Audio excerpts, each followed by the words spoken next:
Welcome, and thanks for joining us today for our first episode of the Restaurant Dealmaker Show, where we discuss pertinent topics regarding the food and beverage industry with industry professionals.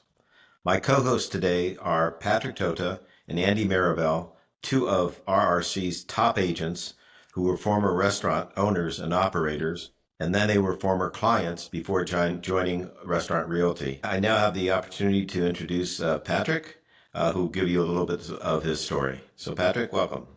Hey everyone, I grew up in the restaurant industry. I was part of I call it deli daycare. My dad used to take me to work every day, and grew up, beside him there. Later on in life, I started working for some larger companies like Jamba Juice and Starbucks, and previously owned two restaurants in San Francisco before joining Restaurant Realty in 2018. Thank you. And we had the opportunity of selling Patrick those restaurants. So that was a nice experience, nice introduction to Patrick. So, Andy, please. Hey, thanks for having me on, Steve. Sure, pleasure. It's been an absolute pleasure working at Restaurant Realty. And if we go back 25 years, I worked my way through college as in bars and restaurants and managing bars and restaurants in LA, and studied so hard to be a teacher, but didn't quite use that and just stuck with the industry. So I've had multiple locations of my concept previously, and wanted to segue out of brick and mortar operations and to do something exciting like this. And when I crossed paths with Steve and some of his top agents in the past, it seemed like a fantastic fit. And I'm very thankful to have been here since 2000 Restaurant Realty. Oh, we've been very grateful to have you, both of you. And I would also add, when I first met Andy, how old were you? 25 years ago. I mean, I think I had Diapers, hair, a right? personal mohawk, and yes, I think it was at Blowfish Sushi in San Francisco. It was probably Yeah. 24 or 5. Yeah. Blowfish on what avenue was that at? Bryant and Bryant. 21st. Way out on Yeah. the mission. They Yeah, had on a the mission. nearly 3-decade run. And then I Yeah. remember you coming back to my restaurant when I had my own restaurant in San Francisco. And Right. 5 or 6 years in, I had you in to sit down and talk about the potential of selling. And we didn't quite get there at that point, but RRC helped me sell my second restaurant in Sacramento a few years later, and I came on board with you.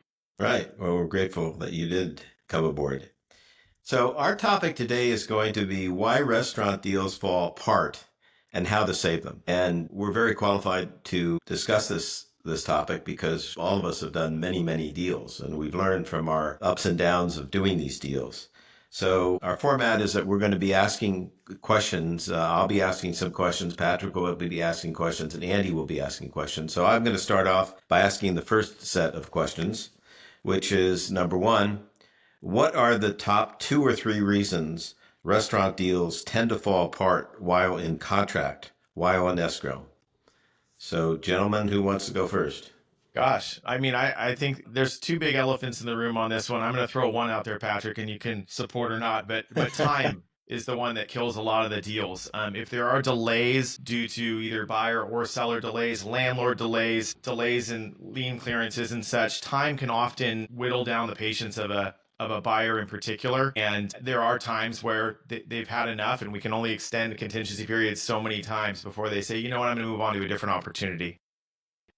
I think that's a huge one. I think we're going to end up talking about the lease, which I think is really important later on. But I think another really big reason is the buyer or seller not being flexible or reasonable. Both sides, I think, have to be very patient. They have to work with each other.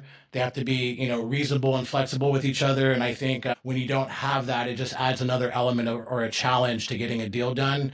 And I always work with both my buyer and seller to try and make sure that they're both being flexible and reasonable.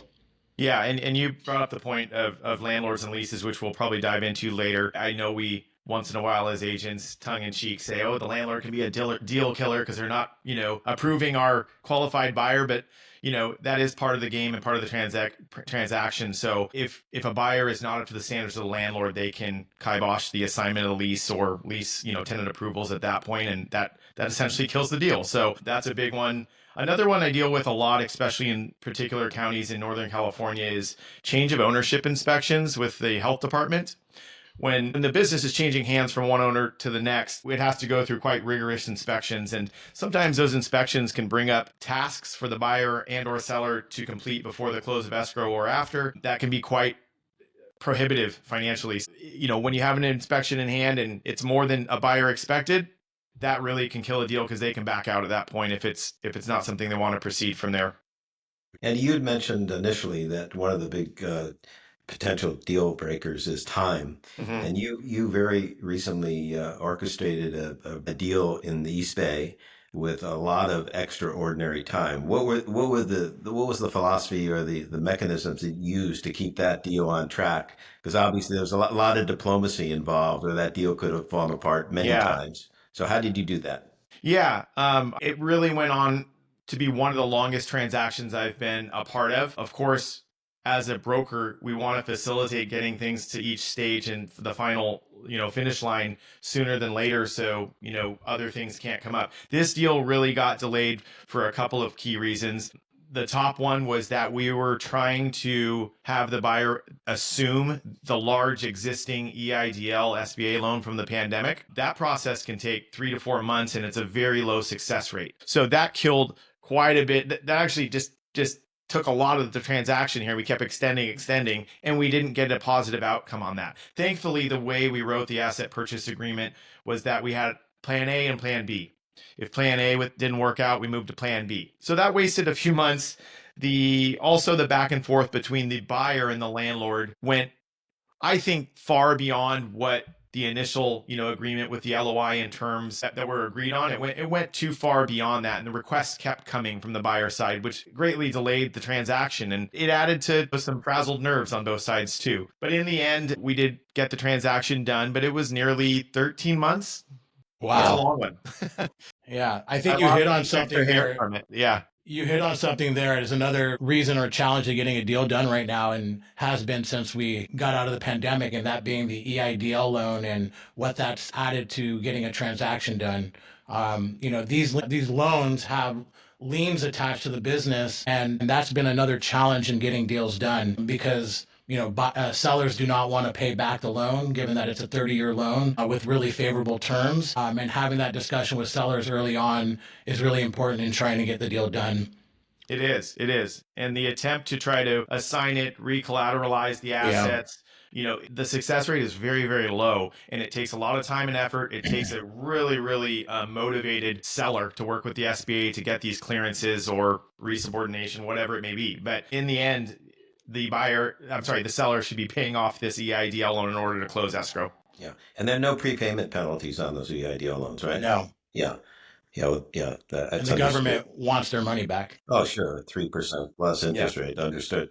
So occasionally, gentlemen, as we know, sometimes buyers and sellers, they remove contingencies, which means basically they sign off that, the inspection contingencies, the review of books and records, the landlord contingency, whatever contingencies are outstanding, have been removed. The buyer usually increases his deposit to minimally 10% of the purchase price.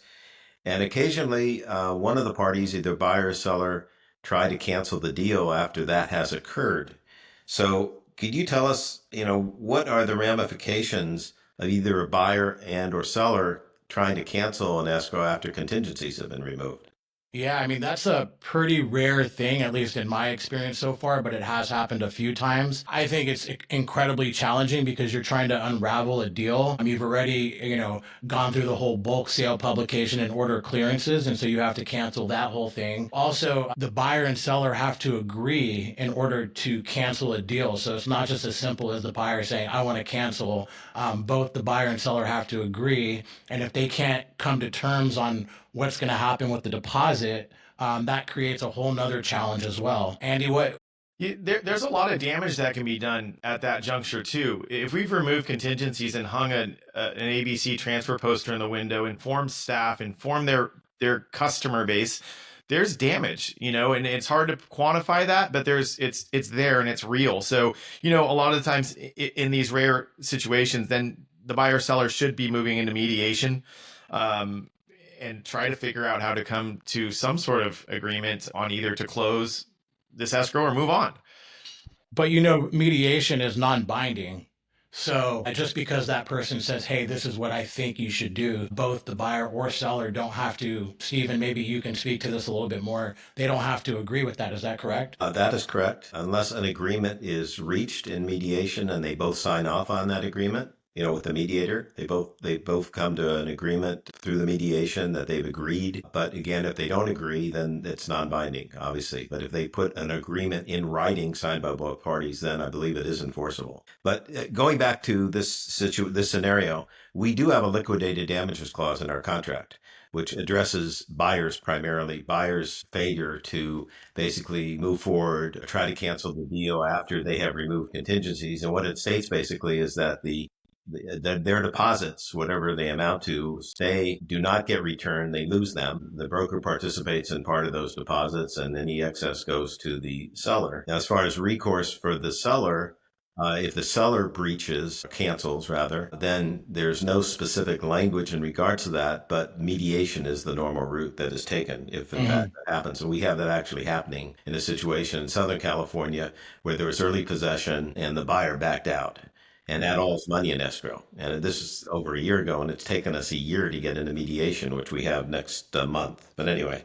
I think we all, if you've been as a broker, if you've been through early possession, I've been through early possession as the seller of the business, and I've also engaged in participating that with my clients in a couple transactions, and it's a very precarious situation. Yeah. Very much so. There's a lot of risk involved. Yeah, we do not recommend early possession. No. Only if there's a dire situation like the seller's on the verge of being evicted, or has a health issue and just can no longer continue to operate. There always are some extenuating circumstances because we're dealing with humans. So, next question. When deals fail, it is more often due to, is it actual due diligence or is it more in regards to emotional reasons? Gosh, I think due diligence has a huge part in that. We oftentimes share. I think our brokerage is quite transparent with financials in what we have on file, as long as you've signed the NDA for interested parties and buyers to learn as much as they can about the business before they actually move to drafting an offer or proceeding into contract. But once you get into contract and you start asking some more hard questions, whether it be about financials, whether it be how you've maintained the major pieces of equipment in your restaurant, hood, grease traps, whatever it may be, things start to come out.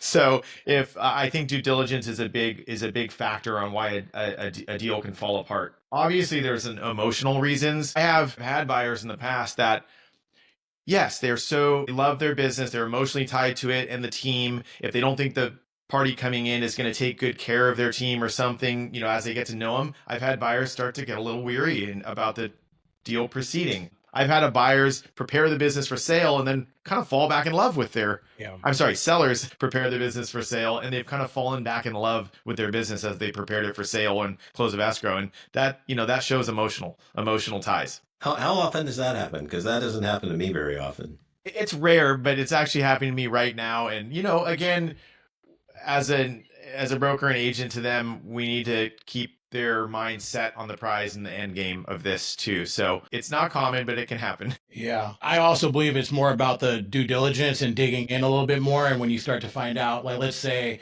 you've given them all the financials up front and everything looked really good. And then you get into the due diligence and all of a sudden you start looking at that year to date trend and things are going down instead of going up or staying the same. I think then all of a sudden you start, the perception is that the business is kind of, on a downward trend, and then you start to become a little bit more weary about everything else. But I have had deals fall apart because of emotional situations where, the buyer is being fairly reasonable and the seller is very emotional. And as you start to dig in, it starts to get even more emotional for the seller.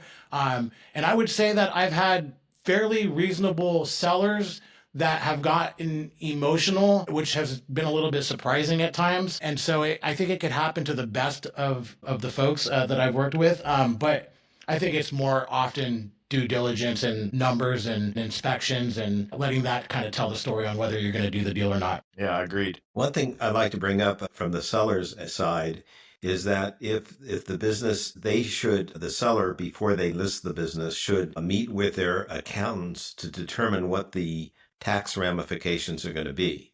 Because I have been in a couple of situations. Actually, it was a large resort. It was a $10 million transaction. And there were a couple partners. One of the partners actually was advised by their son in structuring the deal originally, and the son was an investment advisor. But lo and behold, we got a full price offer. And after they got the offer, they drilled down and they found out that the after tax proceeds would not be enough to support these two soon to be hopefully retiring families.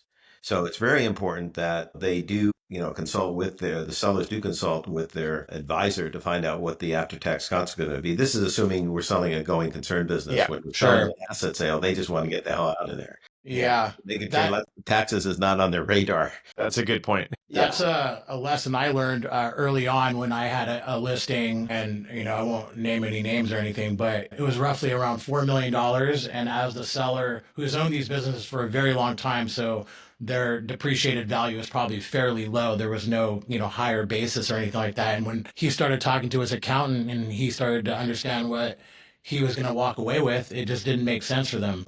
I think that's a conversation you probably want to have up front. At least, Yeah, I think yeah. definitely before you take the listing, actually. Yeah. If you something you perceive has got great value and is appreciated dramatically since they started the business. So my next topic for discussion is how vital is it for buyers and sellers to be reasonable and have some level of flexibility during a transaction? Yeah, I think this was one of my first things that I talked about today. So I think it's very important. I try to have that conversation with my buyers and sellers up front. And I know that it can be emotional. I have been both a buyer, a seller, and also the broker on a deal. So I've been in every single, shoe of this particular transaction. And I know how it feels to be in all of those. So I know that it can be emotional. And so you have to kind of set expectations up front and just make sure everybody understands that, being reasonable and flexible, like I said earlier, is extremely important. You just don't need an extra challenge into getting a deal done. There's so many other real challenges in getting these things done that you just want to take this off the table. Yeah, and haggling over small things it can be an issue in our transactions. However, again, kind of reminding a buyer or seller that we're talking about a very small amount of money if something comes up in the transaction. An example may be legal fees or lease assignment fees that the landlord passes back to the seller or a signer of the lease. It may come as a surprise after the legal dollars add up to a couple $1,000s, but in the end, keeping the buyer and seller's vision at the end goal is important. Andy, the next question's yours. All right. Okay. So how do we end up? Oh, I'm sorry. I took your last question by mistake. I'm sorry.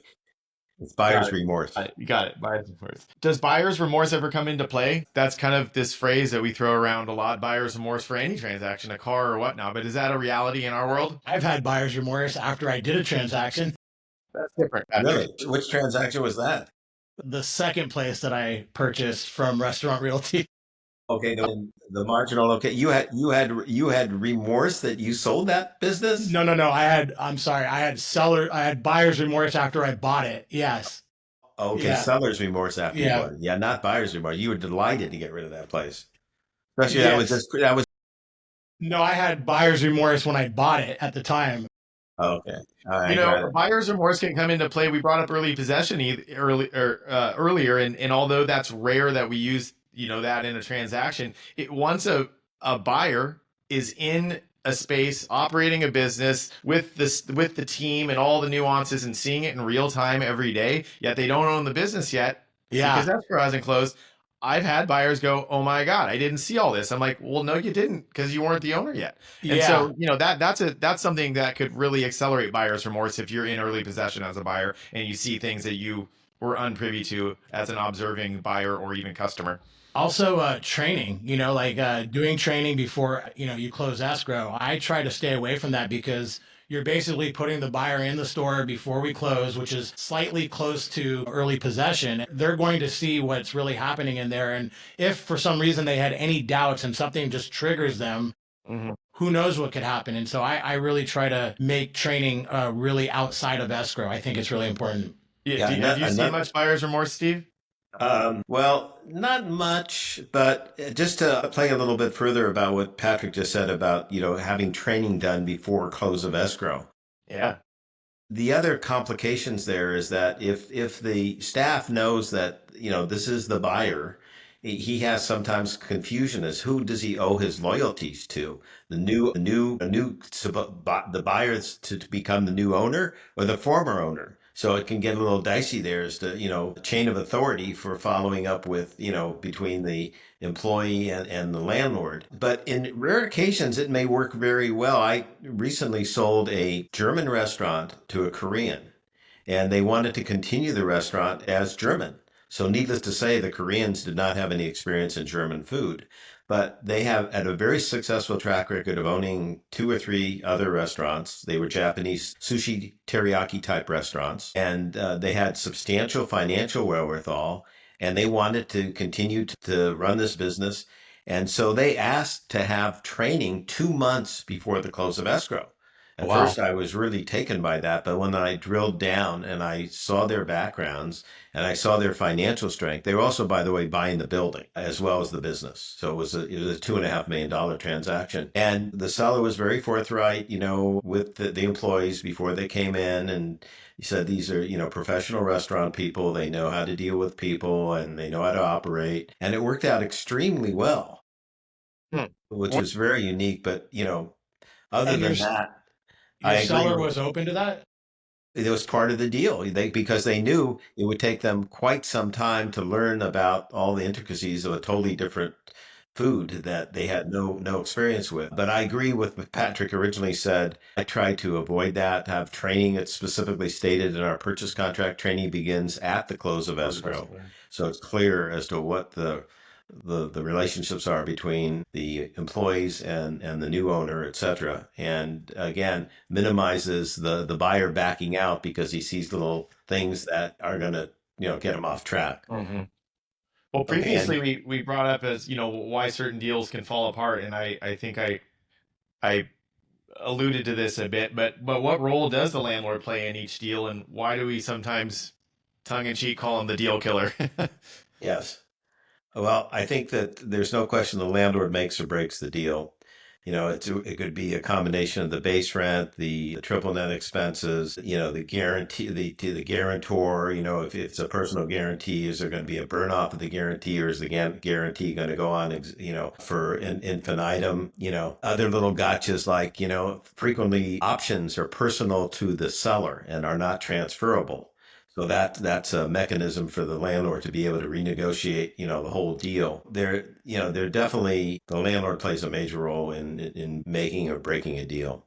Sure. And then, like as you said, the other little gotchas in there with the like a consideration clause or a termination clause. I always tell people when we're going into deals, unlike a commercial building or a home that you've purchased and everybody's gone through a transaction like that, it's really a buyer and seller and there's no third party. Going into a business transaction and having that third party who's really not privy to the contract between the buyer and seller, so they really have no interest in this deal other than having to work to get you a lease. And I think that is always the big challenge, right? To get the landlord to be excited about having to do that. Yeah, and that's our job, and also to create an appealing tenant package that the landlord can review and get excited about. But you're right. I mean, a landlord, if they have a tenant in hand and it's been a good steady tenant, what's the sense of urgency to approve someone else? I say it's always part of their job as being landlords. True. I'm very political of you. It's a good problem to have. So I guess this kind of begs the question: how do we manage this risk in particular with a landlord or some of the others we've talked about early on in the transaction, so we don't run into these roadblocks? Yeah, well, I think what needs to be done is you've got to anticipate, which means you've got to vet the buyer upfront, operationally and financially. Whenever I get a listing, I review the physical plant for defects to see if there's going to be a major hurdle with change of ownership in Northern California, or, it's because physical defects could be tremendous. If air conditioners need to be replaced, compressors, ADA needs to be put into place, and the thing is totally out of whack as far as meeting the criteria of change of ownership. So I definitely, scrutinize that up front. And if I see there's a problem with a lot of change of ownership issues, I will tell the owner to, have a change of ownership done even before we list it and price it out and find out what we're talking about as cost. And you have to build that in the pricing, Yeah. because if he expects to net, let's say 250,000, and there's $50,000 of corrective work, then you do the corrective work up front, or you're going to have to, sell it as is and take a big discount on the price or change the price to offset the cost to bring it up to speed. And again, if it's a going concern, most buyers don't want to deal with that because they want to maintain the momentum of the cash flow. I know recently sold a pizza place and they were buying goodwill and a going concern. And they had to close the kitchen for 2 days to replace the kitchen floor. And the buyer said, I'm not doing it. I don't care if I get a discount on the price. I want the continuity of the cash flow and the momentum starting off. So you, Mr. Seller, are going to have to do that work and get the change of ownership signed off before we close escrow. So that's always very important. And obviously reviewing the lease very thoroughly to discuss some of the gotchas we just talked about is essential. I really have nothing to add to that. I think Steve covered everything. Okay. Next question is yours, Patrick. Right. Yeah. So, when in your experience do you know a deal is in trouble, and how do you step in to get back on track? I'll let Andy go first on this one. Yeah. I mean, when a deal is in trouble, it's hard to refute financials that are on paper, on the books, and so on. So if a buyer doesn't like what they see as they dig in deeper doing due diligence, that's hard to change their mind. We're not here to sell them on the product. We're here to help them with the transaction. But, a deal can be in trouble if the buyer and seller maybe are not getting along as well or don't necessarily have mutual respect for each other. That can start to derail things pretty quickly if they think one party or the other is not being reasonable or not conceding to any sort of compromise in certain terms. That can be a tough one. I just think, one of the biggest things we can do, and as years go on, being a restaurant broker, we learn a lot of lessons through all the transactions we do. And sometimes you learn it the hard way, but it's always a learning experience to make the next transaction and better serve our clients in the future. And managing expectations ahead of time is paramount. And we keep saying that kind of phrase over and over again, but from the onset of drafting an offer, we need to let buyer and seller know the timelines as specifically as we can. Those timelines very often change. We should let each party know what their financial liability outside of purchase price is. And we want to get them prepared for certain milestones in the transaction too. A big one being, having their pro forma, their financials, their credit reports, their description of self for the landlord so they can get approved. So I think really us managing expectations is key, and being as transparent as possible and clear as possible with each of our clients so they know what to expect, because these deals change quickly and often. And as far as getting a deal back on track that gets into trouble, there are some reasons. The basic reasons are the financials don't pan out to be what they were originally represented to be, and in which case, the remedy for that is adjusting the price, assuming the seller is amicable to that. Or sometimes the landlord is tougher than anticipate, and that sometimes can be difficult because you get some real stubborn landlords that it's my way or the highway, in which case you're going to reach an impasse probably. But if you have a landlord that's trying to be reasonable, try to mitigate the issues between the prospective new buyer and the landlord. And of course, physical defects, that's always one that can definitely take a deal south.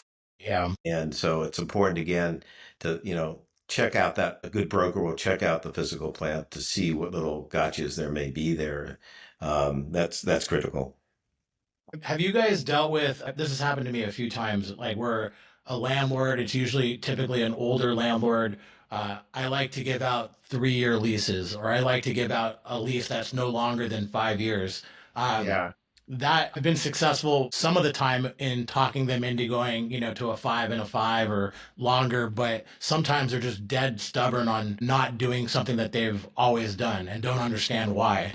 Yeah. And I'm not going to say this in a derogatory way. It's hard to teach an old dog new tricks, especially if they're, been in the business for a long time. This is comfortable for that landlord because they know they'll have, the opportunity to get someone better or a higher rent in the future. I just think it goes back to us trying to be as thorough with what our job is in presenting them with the reasons why a longer term is going to get you a better tenant. It's going to protect their investment. They're going to be a happier, you have a longer relationship. And also, I think there's security in a longer term, especially if we vet the tenant ahead of time very well with the landlord. I think one of the rationales for an older landlord to perhaps want more of a short-term lease is for estate planning. Yeah. He may feel that there's more upside to be able to sell the building if he can sell the building empty, because it could be marketed to a owner user, which Mhm. will generally pay more for a building than Yeah. just, being a tenant. And so selling the building it precludes that owner user that wants to actually own the building and run the business in that building. So I think Point. that's part of the rationale. I'm not saying it's right, but that I think is part of it. But, the way I would present it to a landlord is very simply. You, Mr. Landlord, if you make an investment, you want to get a return of your investment and you want to get a return on your investment. And in Mhm. order to accomplish those two goals, you need time. Mhm. And similarly with a buyer of this business, they're going to be incurring a lot of risk, investment of their time, their money, enough time again to get a return of their investment and a return on their investment. So I don't get involved in deals at least that they have to have a minimum of 5 years Yeah. minimally, Yeah. and with some upside that, maybe you can negotiate a first right of option to buy the Uh-huh. building. So it doesn't tie up the landlord's hand if they want to go to the market after they talk to the tenant first and give him the right to buy the building. Then they don't have to come back to the tenant like they do in a first right of refusal. Yeah. So there are different mechanisms that you can Yeah. negotiate. All right. So we've talked a lot about these deals falling apart. And do you have an example of a deal that you thought would fall apart and you were able to save it? What do I'll you let think? Andy go first because I Oh don't yeah, really have too much that I every deal. No, I'm can kidding. recall on that. I'm just kidding. They all have that point where it could happen, right? Yeah, really. I feel like I'm beating a little bit of a dead horse with the early possession, and a deal that falls apart after early possession is going to be a nightmare. So I'm going to leave that out. I think I kind of already talked about one of the longer ones we've dealt with. Both buyer and seller were very frustrated with the timelines or perceived stubbornness of the landlord or perceived lack of flexibility between buyer and seller. Patience on my end really did pay off, trying to be an ear for them to talk to, and they can say what they're feeling and their opinions are. At times we joke that we are a little bit of a therapist in these deals, which is fine. And we want to let each party get out what they need to get out. But I also think kind of letting cooler minds prevail in some of these disagreements or frustrations does allow the deal to stay on track, in addition to us trying to offer supporting evidence. Yeah, I think, uh, I once I get into most of my deals, it's either it happens or it doesn't happen, but it's not something that, generally fails because of the ebb and flows of the business. It's usually just the business doesn't meet the criteria and the due diligence.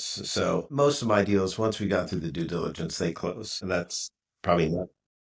I have to bring up the time that I was on the other side of the deal with you, and when I bought my first restaurant, and I thought the deal was basically done, and we got off the phone. And then about a week later, we started talking again, and I really thought the deal was dead. And then it came back out of nowhere. And so, as a buyer, that was a very scary moment for a second there. Yeah, remind me. I said I remembered that, but what were the issues? The particular issues, landlord issues, wasn't it? It was price. After digging in on due diligence, I had come back and, to your defense, I probably came in pretty low with my, I said, look, I can continue to do this deal, but it would have to be at X price. And you were like, well, they're not going to do that. And I said, okay, well, and I didn't want to, but it was one of those moments where I kind of had to dig in, and then we hung up, and then you called me back about a week later and you said the seller had agreed. And I was like, oh my God, I was flabbergasted. I thought the deal was done. And we had been working on it for quite a bit, quite a lot of time. And that was my first business purchase. So I was, it was like the time that my dad took me to buy a car for the first time. It was. Well, Yeah, and Steve had to make you you were sweat on that one, you were a Patrick. very It was shrewd buyer. intentional. What did you say? You were a very shrewd buyer. I was very impressed with your negotiating acumen. Considered this was the first business that you had purchased, but you just had a good Yeah. sense of negotiation, Yeah. and that has obviously served you very well in your career here, as a restaurant broker. Thank you very much, Steve. Yeah. All right. I think I'll turn it back over to Steve here for the next set of questions. Okay. Do you have an example of a deal that you thought would fall apart and you were able to save it? No, we just asked that. We did ask that. Okay. Well, Yeah. okay, then I didn't give you my full answer because I did have a specific deal. It was a very large deal. It was the Fisherman's Grotto deal, number Wow. 9, which is the largest deal I've done as far as without real estate. And it was because it was not financeable, because the finances couldn't support a SBA loan or any kind of bank loan. It took a lot of negotiations for the seller to agree to carry back a serious carryback. The sellers were obviously very reluctant to do a carryback, and so I suggested, well, geez, this buyer has a substantial amount of real estate. Why don't we secure the note with equity, first note or second note? I can't remember what it was, but it was a note that had no greater than about a 50% loan to value with the existing financing and the seller carryback financing. And so they agreed to that. So we carried a note secured by the buyer's piece of property. That was one issue. The second issue was that it's an old historical business that had been in business for 75, 80 years, and there was a lot of history, a lot of photos of the family, and all kind of artifacts in the restaurant. And the buyer wanted to keep that history because he was going to keep it, as fisherman's grottos, make it better, but wanted to keep the old tradition. So he wanted all the original photos and he wanted the artifacts. So in order to mitigate that concern, what we did is we had photos taken of the photos, real high quality photos, so that the owners could keep the original photos, and then copies of the photos would go back on the wall in their place. And then we had some artifacts that were replicated. So it still had the feeling of being the real historical experience of the family operating it for 75 years. So that was one thing. And then they wanted also, there was another issue. Let's see, the landlord wanted to, which is the Port of San Francisco, wanted a personal guarantee. And the buyer said, I've got a substantial net worth. There should be no reason for a personal guarantee. And so we negotiated a cap on that personal guarantee. Wow. So anyway, this is why Steve is the big dog here, because I'm not going to even share my deal that almost fell off track because it was some little cafe down. No, I'm kidding. This is why Steve, who he is. A picture of a picture. I like that. Okay, that's cool. All right. Okay, so it's my turn. Our next subject matter is, what is the truth about restaurant valuations, and what is your business really worth?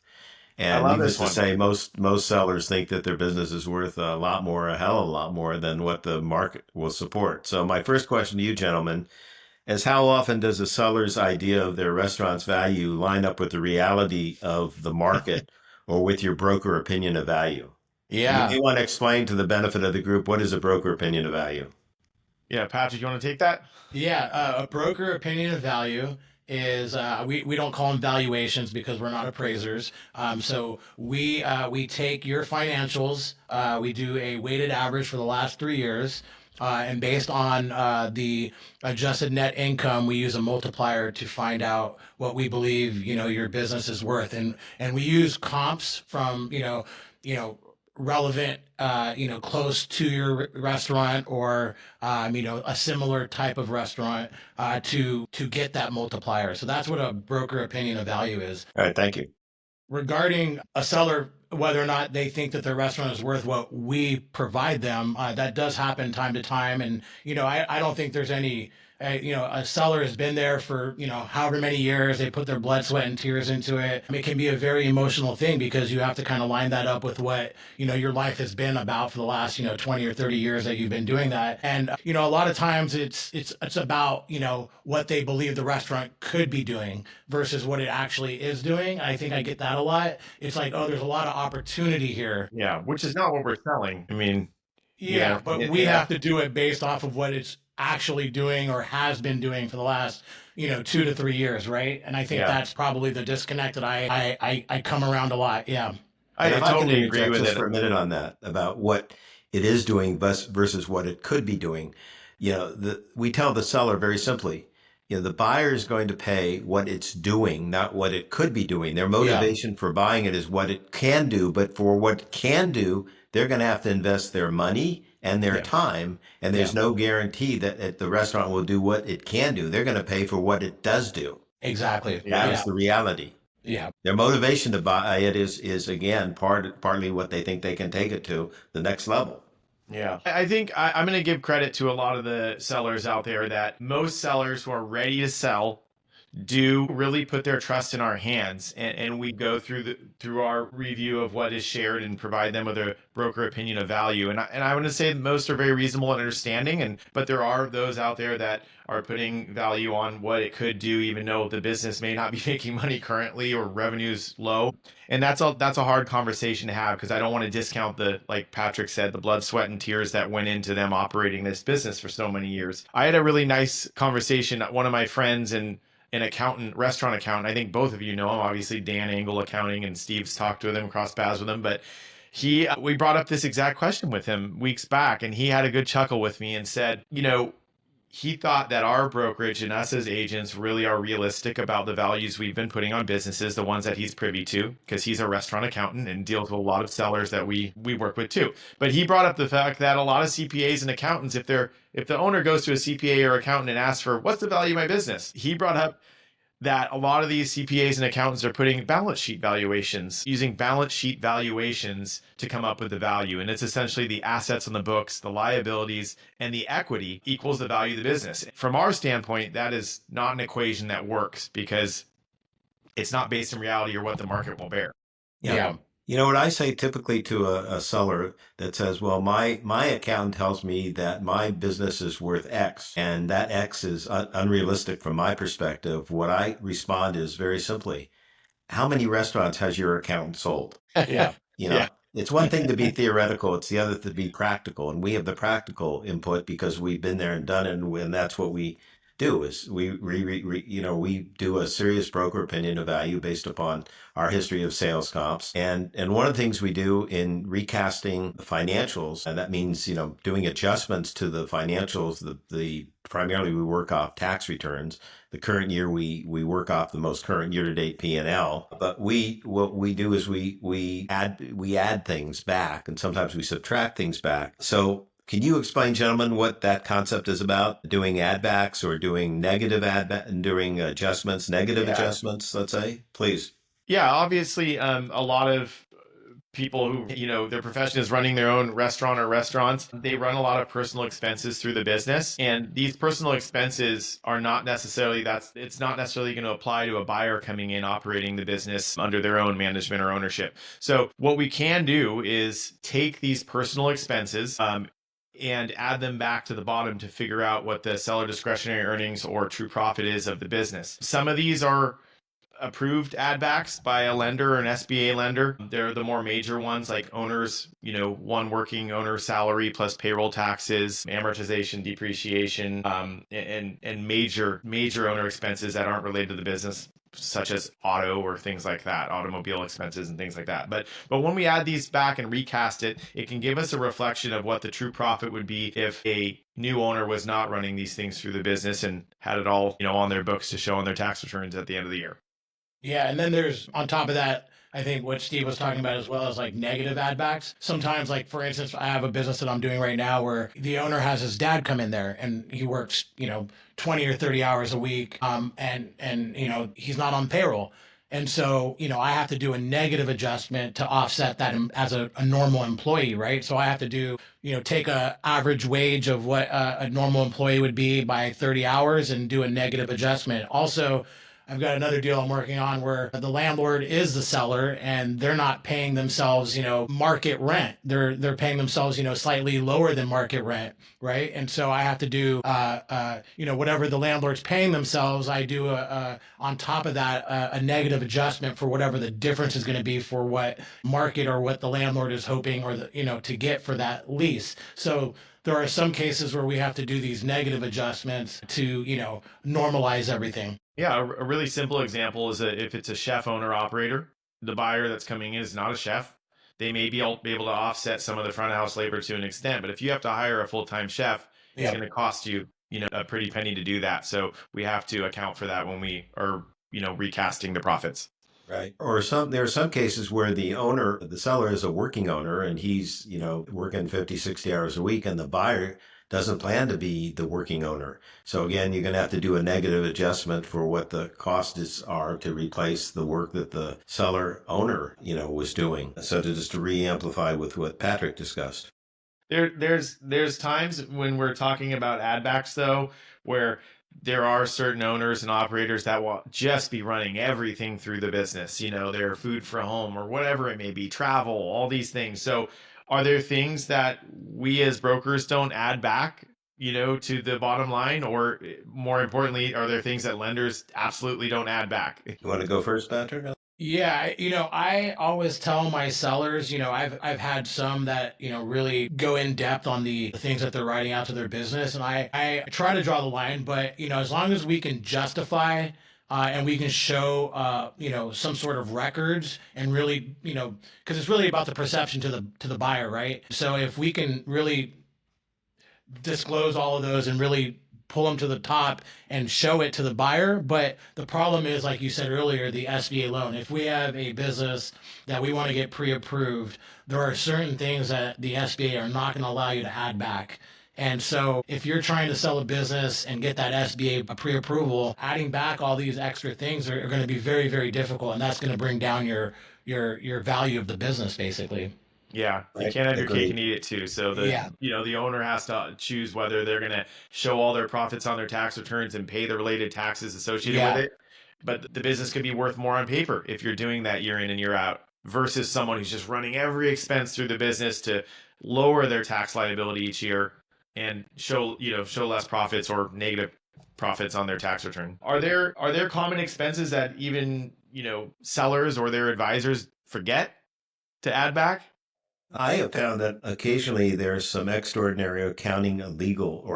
Let's say if they've had a lawsuit and they've had a lot of extraordinary legal, they haven't taken that into consideration. A good broker will pick it up. They should contract the legal expense from the previous years, and all of a sudden they see a big jump in legal, and they should ask the seller, well, why is that? Oh, I had a lawsuit. Okay. But in some cases, and that could also occur in accounting. If, for example, accounting expense goes up dramatically, well, there was an audit and we had to get our accountant involved with it, or we had a sales tax audit or of any kind of audit, which would necessitate extra expense.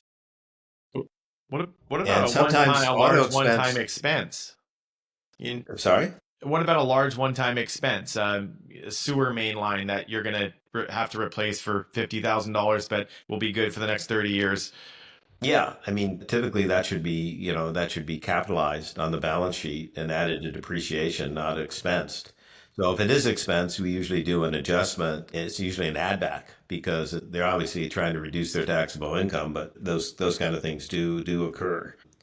And so it always is very beneficial for a prospective client to deal with an experienced broker agent like the three of us to really do the proper adjustments to make sure that the seller's discretionary earnings, which is the reconciled amount of the adjustments, is right and is bona fiable and will be believable by the buyer, which will enhance getting the deal done. What To kind of move into another topic here, what makes a restaurant worth more than the number on the tax return? So obviously we try for going concerns, we want to use a multiplier of SDE or profits to come up with the value of the business. But what are some other items that could actually add value, in our opinion? Yeah, I think That's it. yeah, the goodwill of the business, and goodwill is usually the reputation of the business. And some businesses have a very unique reputation because of their past history. Like, for example, Fisherman's Grotto number 9. Although it was not making a lot of money, the buyer could see that it was an institution and it had a phenomenal location and it had a lot of upside. So that would be an example of one. Or like another business I sold is like Tommy's Joint, which is again a historical business, a key location prior to COVID. But it's still a very strong corner location. And again, the real estate went with it. Generally speaking, if real estate goes with a business, I have found personally that the seller can get usually a 10% premium on the value of the business if the real estate goes with it. He buys the real estate at market price, but he can usually get a 10% premium on the market value of the business if he can buy the two together, because there aren't that many opportunities where sellers actually own the real estate. And most buyers would love that kind of opportunity, but those kind of opportunities are far and few between. I mean, for example, Restaurant Realty has sold over 1,600 businesses, of which only 75 had buildings with them, because we Oh, don't, wow. it's just not that prevalent for a seller to own the building because real estate is so expensive in California, in most parts of the state. Yeah. So also, if they have a situation like a liquor license, like for example in Venice, Southern California, they aren't issuing any more hard liquor licenses there. So a liquor license could go for $500,000 in Venice Wow. because they just aren't available, period. And they aren't issuing anymore. So if you have a unique entitlement, or you have a long-term, let's say below market lease, Yeah. and if you present value discount that lease, that's got X amount of value and that lease is fully assumable. Yeah. But more likely than not, you don't see those many situations. And if you do, the landlord's just going to say, hey, I don't care if it's assumable or not. I'm not doing this deal until I get a new market lease. So anyway, that's enough on that. Patrick, any thoughts, further thoughts? Yeah, I mean, the two things that I said was, goodwill, which institution type business, right? Like those, I would slightly overpay for something like that because they don't come around often. They probably have, very few owners that have ever owned it. And if they're very profitable and have really strong revenue, I mean, those just don't come around a lot. And then, lease, that's one of the more major things because that's something that you're going to be paying the entire time. And your landlord is almost like your partner, and you don't want to be overpaying for 10 years, 20 years. So I think if you can get a below market or a very reasonable lease, I think that's going to always be a huge value. Right. Yeah, unfortunately, gentlemen, because of time constraints, we're reaching our time limit and we have another subject to discuss, and perhaps we'll have to have another get together, which is for our future viewers, turning a losing business into a winning opportunity. And I think that's a good segue for us to sort of end here and sort of entice the audience to hopefully join us again in covering that subject. But I want to thank both you, Patrick, and Andy, for the very informative information you shared with us today. And if anyone wants to contact you, Patrick, what's the best way to get you? Patrick at restaurantrealty.com. Okay, and Andy? I'm Andy at restaurantrealty.com. Yes. And I too said the next two topics coming up, we'd love to talk about it more. There's some really exciting stuff, and wanted to thank you, Steve, for having us on. Well, it's a pleasure. And I want to remind everyone, please check out Patrick and Andy's podcast titled Restaurant Deal Making Exposed. And you'll learn a lot of the things we discussed today and more in different perspectives and in further depth. So make sure you check out their podcast, every 2 weeks you do it? Every 2 weeks. And it's available on all your major podcast vehicles. So I want to just briefly introduce our future. Thank you very much, gentlemen. It was a pleasure having you. Thank you. Thank you. Our future Dealmaker show co-hosts for the remaining of the year are, in August, we have Emily Winston, who's the founder and CEO of Boychik Bagels, which has been acclaimed as the best bagel in the Bay Area. And they opened their first store in Berkeley only in 2019, and they currently have 9 stores, most of which are in the Bay Area. One is in Los Angeles. And they're shipping their bagels throughout the country. So we're excited to have Emily join us. In September, Kevin Weinberg, who's actually my client, I'm in the process of selling his institutional business in Walnut Creek, the Walnut Creek Yacht Club, which he's owned and operated for almost 30 years. He's retiring, and we're selling the building and the business. And he has a very interesting perspective on operations. Will be our September guest host. One of our newer agents, Dan Baker, who actually is the former chef owner of Marché aux Fleurs, which is a farm-to-table, very high-end restaurant in Ross, which is in Marin County, very high-end area.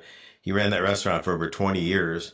He also has an extensive background in restaurant consulting. In November, a gentleman by the name of Bennett Maxwell, he's the founder of a company called Dirty Dough, which is one of the fastest growing QSR restaurant concepts in the country, with over 80 open locations nationally and 450 currently under development. And he was just recently acquired by Craveworthy Brands, which is a big holding company. And in December, our whole staff, Restaurant Realty staff, is going to be wishing everyone a happy holiday season and discussing some of the highlights for 2025. So again, I want to thank you very much, Andy and Patrick, for adding a lot of flavor in today's episode. And I want to thank everyone for joining us. And if you want to get in touch with me, you can email me at steve@restaurantrealty.com, or I can be reached toll-free at 888-995-9701. Take care of yourself, take care of others, and thank you for joining us today. Thank you, gentlemen. Thank you. Have a good one.